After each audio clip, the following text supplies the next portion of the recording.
I'm Adrian Garcia-Aranyos. I'm the president of Endeavororg Global. Adrian, thanks so much for making time to join us on the AVI podcast. Before we talk about the Endeavor and your current role and organization, give us a thumbnail version of your career to date. In my career, I always define myself a bit of a mutt because I've done so many different things. So I studied political science in Spain. Then I went on to working in finance and the trading floor for quite a few years. Realized that I didn't really like that, so ended up going to foreign trade. Did that for a while. That actually landed me in the U.S. Ended up working in the U.S. thinking I would spend a year at most, maybe two, and fell in love with the country. Found another job at the Economist. Was able to develop a very interesting career and be able to expose to fascinating people while I was there, which actually gave me a trajectory. And then I started, building out. From there, I went on to JP Morgan. And then when I was happily in JP Morgan working in what I considered back then my dream job, I got this call from Endeavor if I wanted to launch the office in Spain, which had been a project that had been in the works for the last 2-3 years. And after a lot of back and forth, I went for it because it entailed a lot of new things. It entailed moving back to Spain. It entailed setting up a new operation and leaving the security of working for a large institution like JP Morgan. But I took it on, and I actually never looked back ever since. That's been 7.5 years ago. And for the last 2.5 years, I've been the president of the organization. Oh, that's super exciting. Yeah, that's great. And thanks for that background. Very diverse, experience from going, in political science and also, all kinds of different areas, which is very exciting. So tell me a little bit more about Endeavor. How did you come about actually the idea, what the mission of the organization, and what are you guys trying to accomplish? So the idea, it goes back to 24 years ago. Both Peter Kellner and Linda Rotenberg founded this. They were basically based at that point out of Argentina and Chile, and actually it was that they set up both of those offices more or less at the same time. And the idea was to support these small business owners. There was not really a word for entrepreneurship, emprendimiento, back then in Spanish, no. So they basically were founding these. They were supporting these young entrepreneurs that were starting up with these small businesses.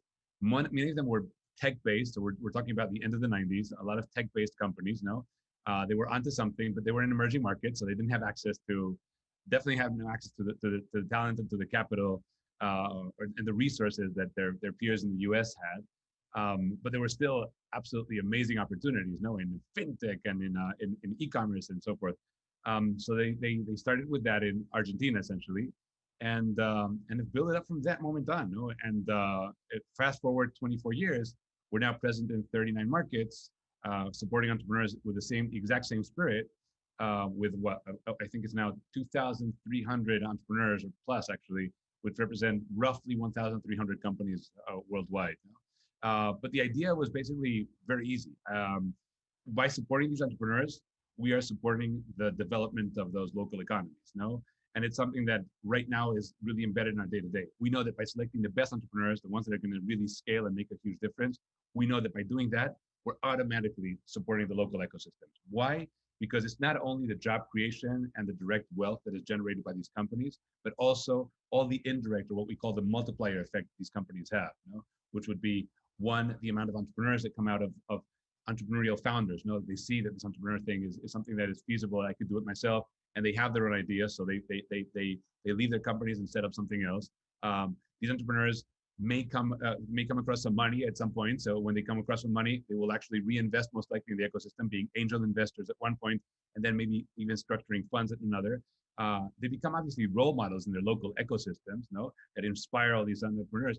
And all of a sudden, you see that this whole, this whole world is actually spinning out of this idea that came from 1, 2, 3, 4 people, and it becomes really the catalyst of what a very dynamic ecosystem can be, And then you have all these concepts of what in the U.S. we know as the PayPal mafia, all those mafia-like entities or formations actually come together, and you see all the effects that those the Rappi mafia or the Gojek mafia or the different ones in the different parts of the world. And I was, by the way, mafia in the best of terms, so in the network component kind of term.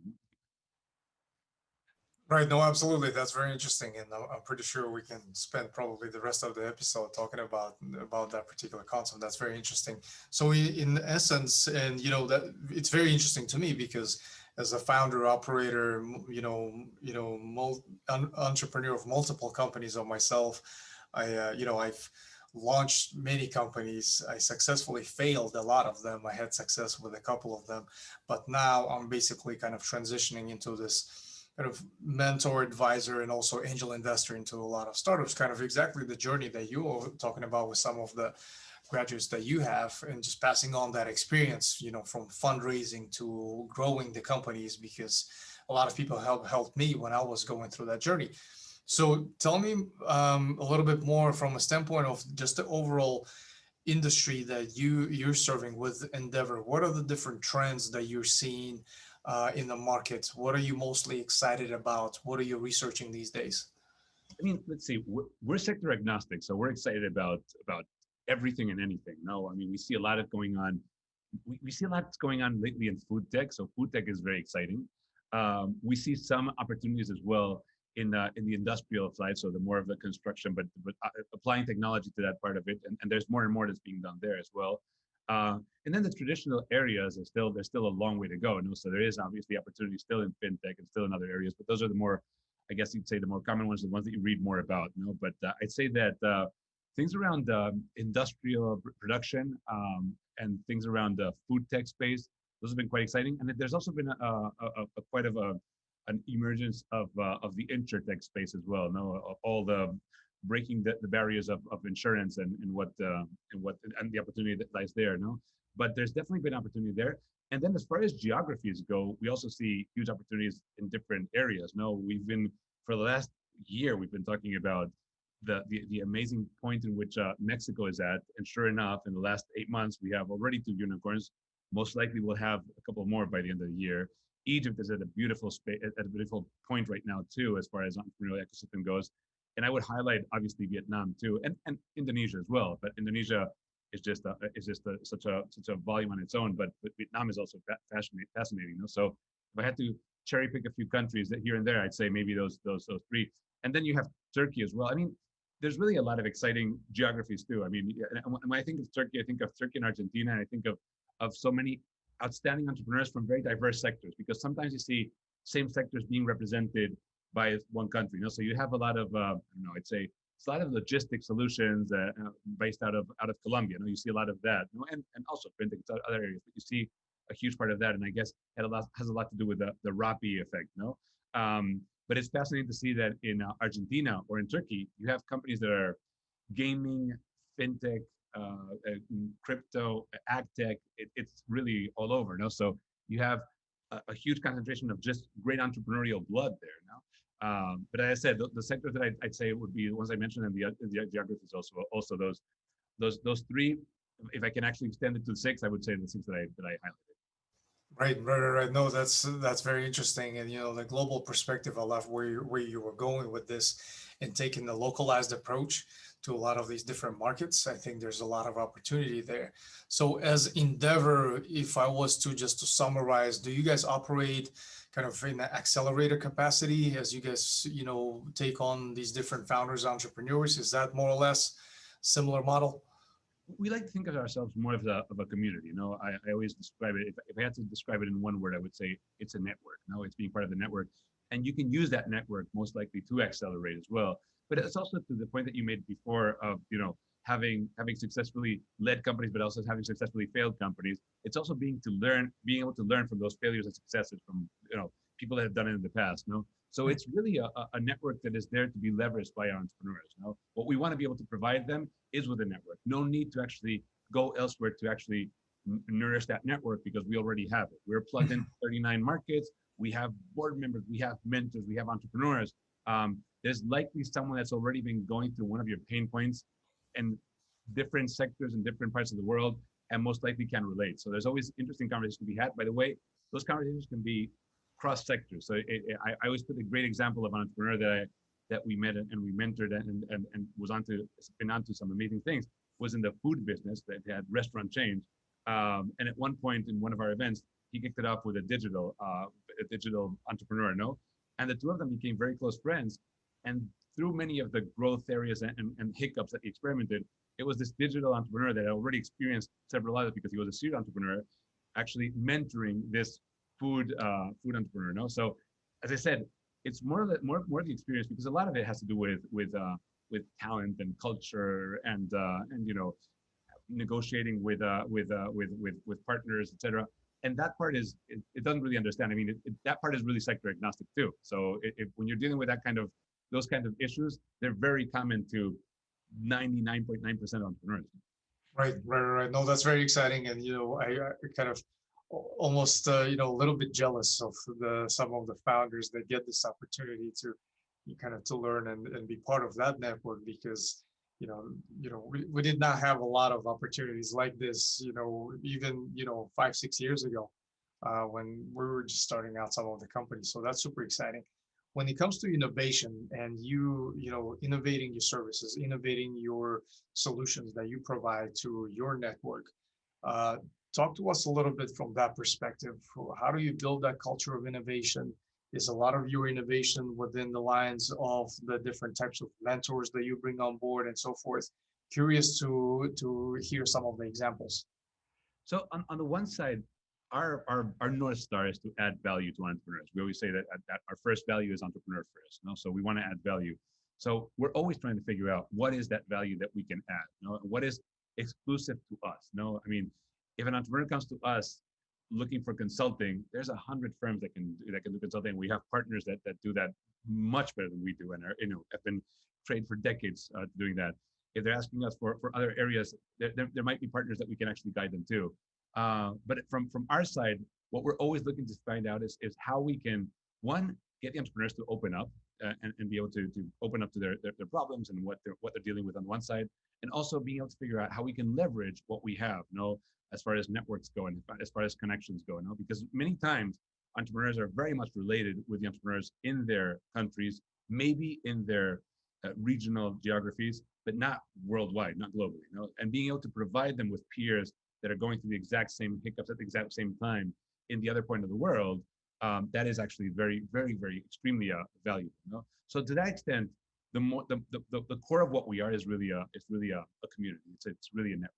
What we're trying to build all the time, as far as the innovation part goes, is figuring out what is value add and what is top of mind for the entrepreneurs. So always the first question is, what is keeping up at night? And if based on that, on what's keeping up at night, you're telling me that it has to do with talent, we will try to dig into what are the key things going on around talent. If it has to do with raising capital, we will figure out what are the key aspects that we need to be able to consider. But it's always trying to figure out what bucket, under what bucket is it falling? Is it markets as well? That's another common thread. I mean, how many entrepreneurs are trying to figure out the way to access different markets? They might have been able to expand within their market. Now they're looking to expand outside their market, and outside their market, they might have a global expectation. And to that extent, we can also figure out what we can do. But the idea here is always be able to figure out how we can be entrepreneur first. And our core innovation is driven by what we can actually look into our entrepreneurs and what the data from our entrepreneurs is telling us. So it's very important for us to be able to determine what type of entrepreneurs do we have? What are we attracting? How are they growing? To what extent? When I joined Endeavor 7.5 years ago, we had no unicorns in our portfolio of companies. Now we have well over 20, actually close to 30 unicorns. They have very different needs. They're growing at a very different pace, and not only that, they're generating tons of headlines. So they're gaining a lot of traction, and they're also getting a lot of eyeballs that are looking at them as those references in the local markets. So part of us had to actually, part of what we were doing had to actually pivot to a point in which, what are we doing for those entrepreneurs? Because it's not the same to have a company that's grown from 5 million to 10 million to 20 million to 30 million than growing a company that is now valued at 1 billion.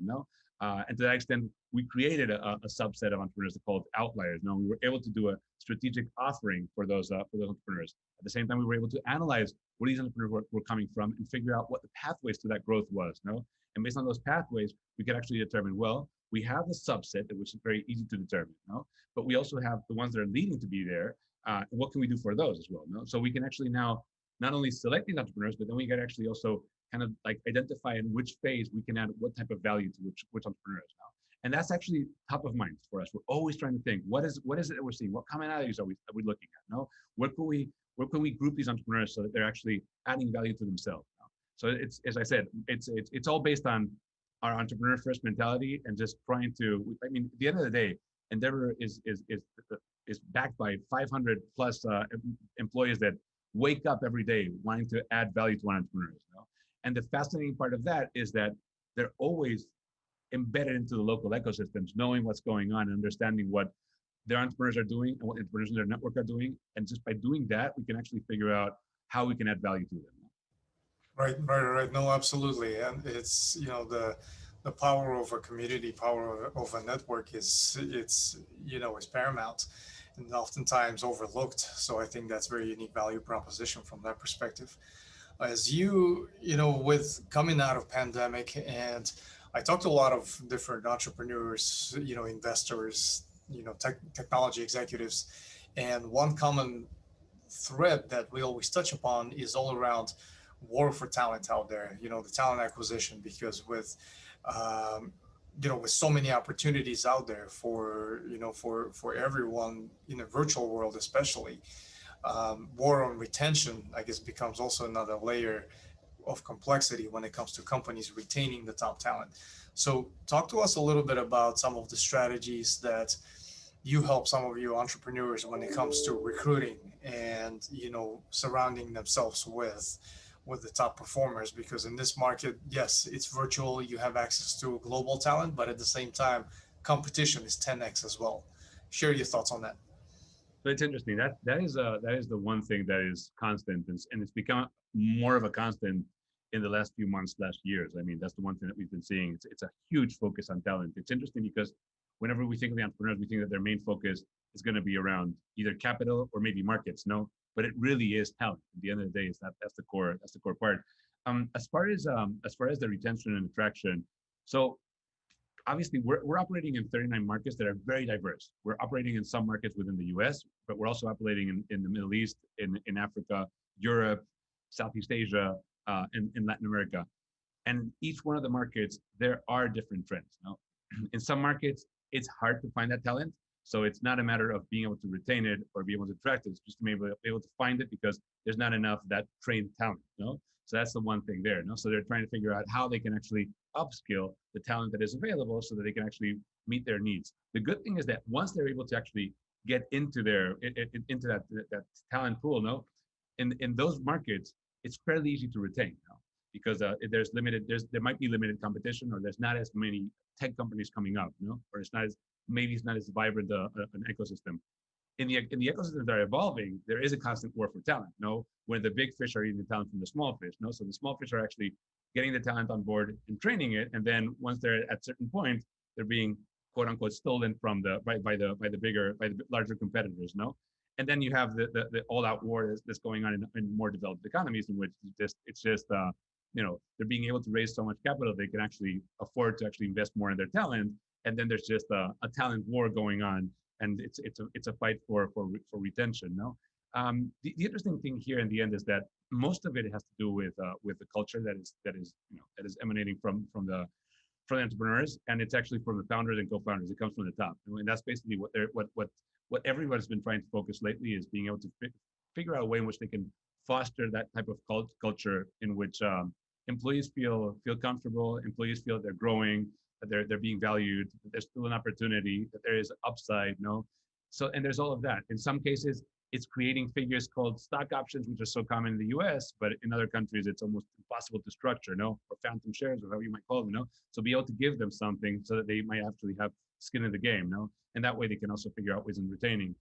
In other ways, it's also being able to train the talent, no, and it's being able to figure out what are the training opportunities that they might have, no, or being able to be much more public about, you know, the new talent that they're retaining and the new opportunities that they're developing within, and being able to promote their talent as a core part of who they are and what they are. You know? But at the end of the day, it is interesting that in this war of talent, the war of retention that you were mentioning, there is really no key.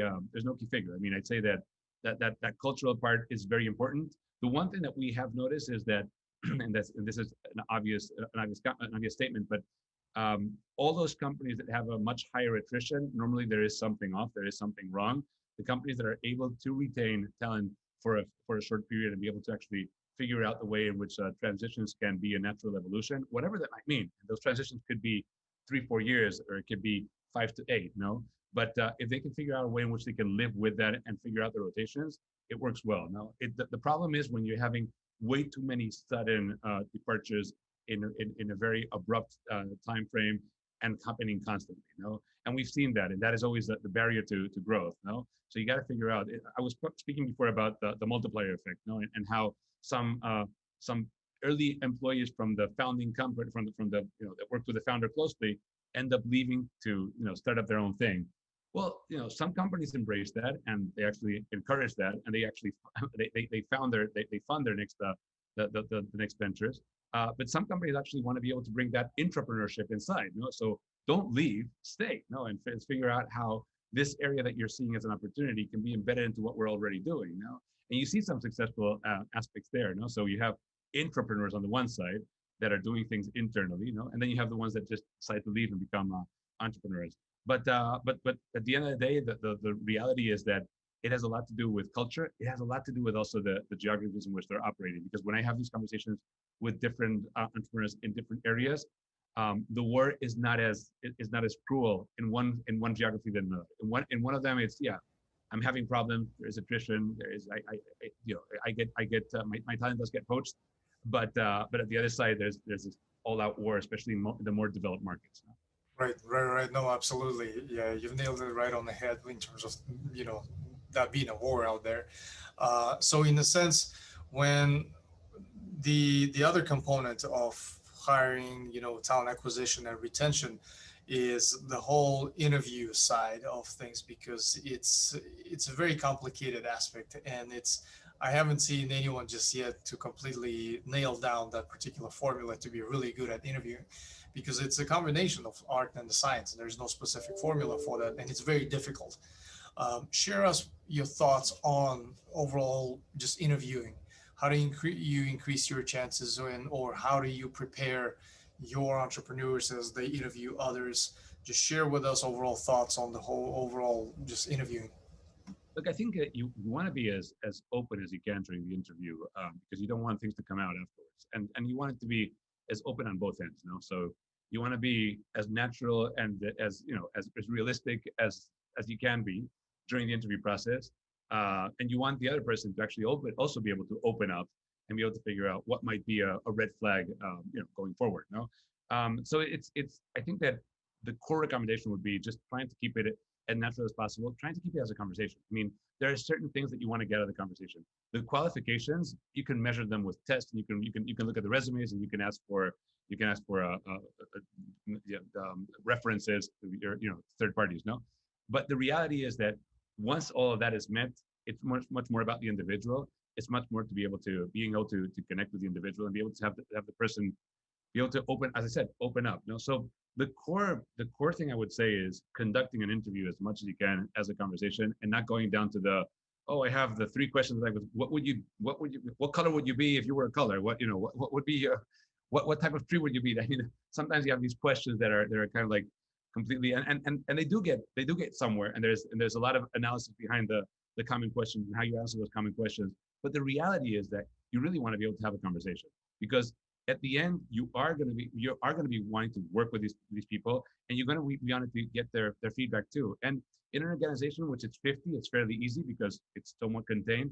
But in an organization when it's 1,000, you also want to be able to have people that can to a certain degree connect.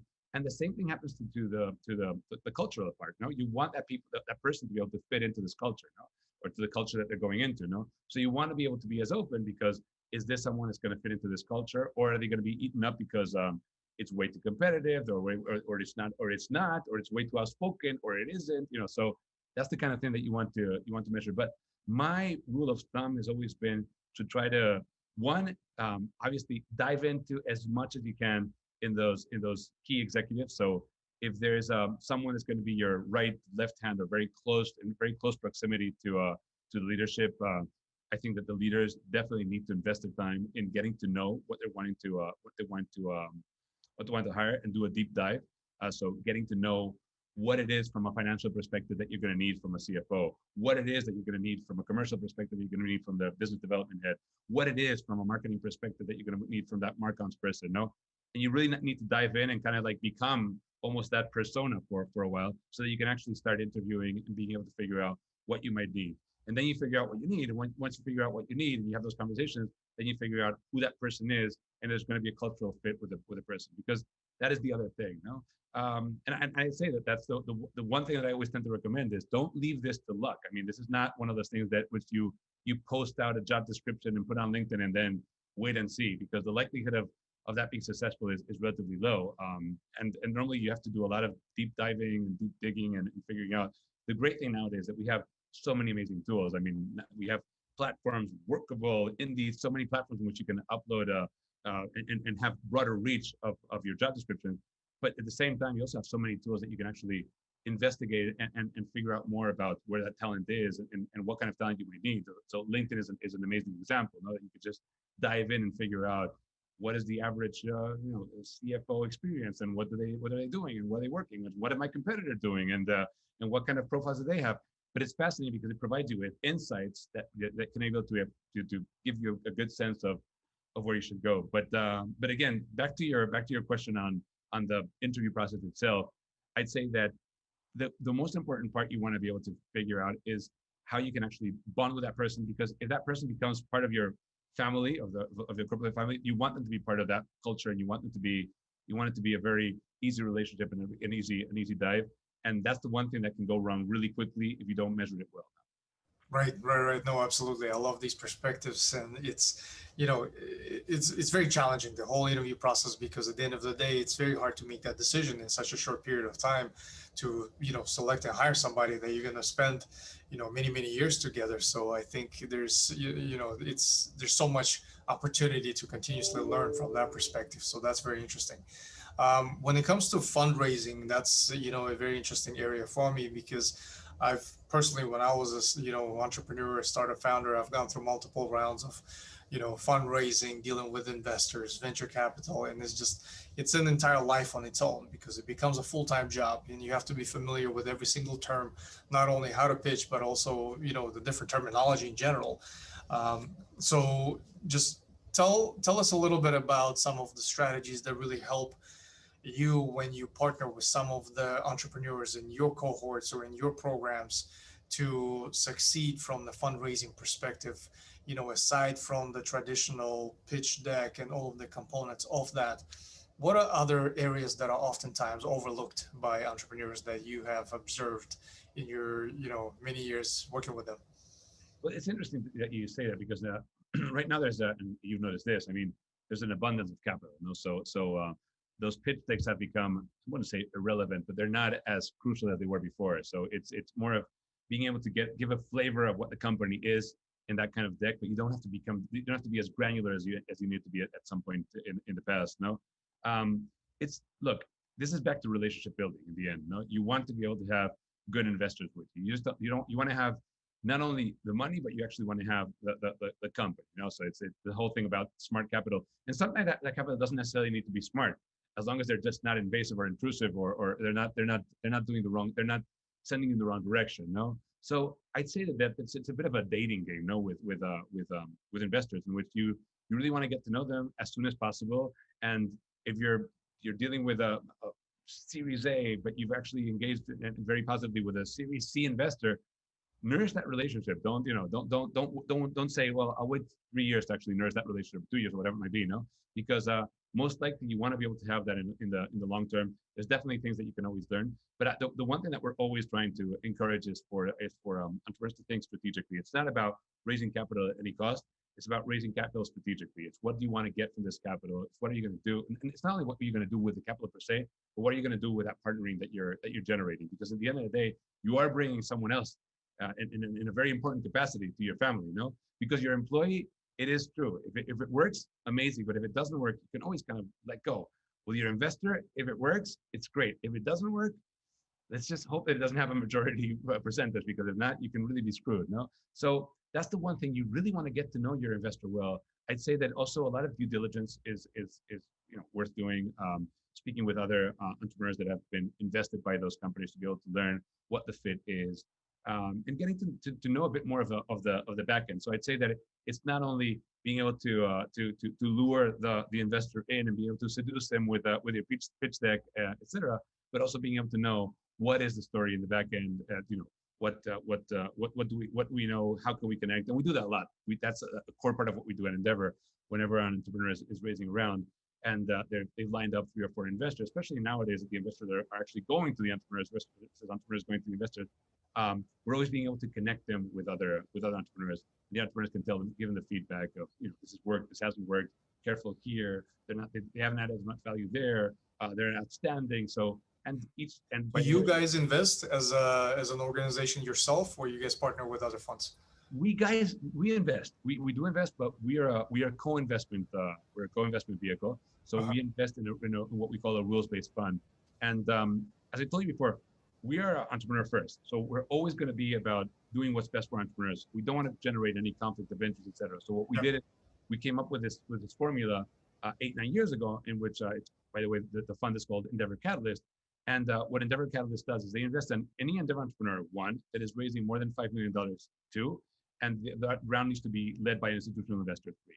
If those 3 requisites are met, we automatically will invest a 10% with a cap of 2 million. So our maximum would be 2 million per entrepreneur. But we do invest, but always as a co-investment tool and always with a very passive role. We would never be part of the board. We would never be, unless an entrepreneur tells us, I need you here, we will always be doing that. And not only that, we will replicate the lead investor's terms, and we will always speak with the entrepreneurs and tell them, no, what you're seeing as this is very common. Don't worry about this. This is, careful with these terms. So we will always be advising entrepreneur because our mantra is entrepreneur first.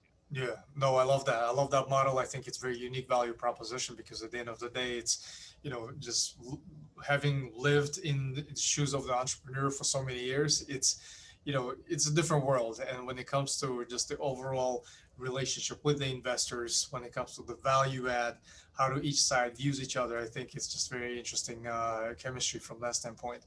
So I love the model that you guys are building. The last portion of each episode, I love to focus on what are some of the sources that you utilize on a daily basis to educate yourself for self-actualization. Share with us what is your content diet is looking like. So my content diet, I'll tell you, I do a lot of, I dive a lot. I've spoken about LinkedIn. I feel like I'm working for them part-time, but I do a lot of diving into. By the way, I'm not. I do a lot of diving into LinkedIn because I find that a lot of content is there, and a lot of people are sharing relevant content there. But as far as my content diet, let's see, I get the market snacks on a daily basis, and that's one thing I consume. I get the Quartz daily newsletter as well, which I consume. There's a Spanish newsletter as well that's very specific to Spain, which I also consume. And then and that would be like on a newsletter perspective. I've actually tried to reduce newsletters because it was just cluttering my inbox and I wasn't able to read through them all.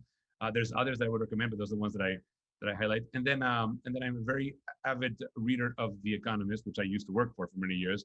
But I try to read that from cover to cover whenever I can on a weekly basis. And then the obvious New York Times, Wall Street Journal as well. But not, I have to confess, not as much as I used to. So back in my JP Morgan days, I used to read Wall Street Journal quite religiously, and Financial Times as well. And nowadays it's not as much. So that would be my strict content diet. And by the way, to that point, it's interesting because everyone tends to ask me, is there any book that you're reading as well? No, and the fun fact is that there's no real book that I'm reading just because I'm so determined on being able to read Economist cover to cover in the 7 days that it takes me. So Thursday evening, I'm already downloading the digital version. I'm trying to get through it by Wednesday because I already know that the next Tuesday I'm already having the next copy. And it's very hard these days. So much information being thrown at us to be so selective. And when it comes to books, I love books, but it's also the last, many books that I had started reading, I found myself that I have never finished any single one of them because a lot of the books these days you can condense into maybe an article or two. So that's an interesting component. But the last point I want to ask is there a book that you always recommend to others, and why is that? Let's see. I mean, there's always several books. I mean, The Hard Thing of Hard Things, I think, That's my favorite all time. You got that one. That's the Bible. The last book that I actually did read, and it was not that long, it was a few months ago, was Life is in the Transitions by Bruce Feiler. That's the last one, which was interesting because this is a book that was actually written pre-pandemic, but it has a lot of great insights that would apply to the pandemic. So it has to do with life transitions, you know? And that's the one thing that's the book that my latest book that I read a few months ago. You know? So that's the one, if I had to recommend a current book, that would be my most current. Fortunate thing is that it's from this year. So it's not technically actually from the end of last year, no? But so it's not a 1987 book, no? So. Right. No, I love these recommendations, and for our listeners, we'll make those titles available in the show notes. Adrian, I can't thank you enough for your time today. It was very short but very insightful conversation. We're definitely gonna stay in touch. I love doing the follow-up episodes with all of my guests in about a year to see how much have transpired and revisit the conversation from a year ago. So I'm definitely gonna do that with you. So I appreciate your time today. Dan, thank you for inviting me. I always try to do my best. English is my second language, although I spend over half my year in my years in the U.S. But I always feel that I'm not as fluid as I am in Spanish. So I hope that I was able to communicate. I thought it was perfect. I thought it was perfect. I personally learned quite a bit, so definitely thankful for your time. Perfect. Thanks, John.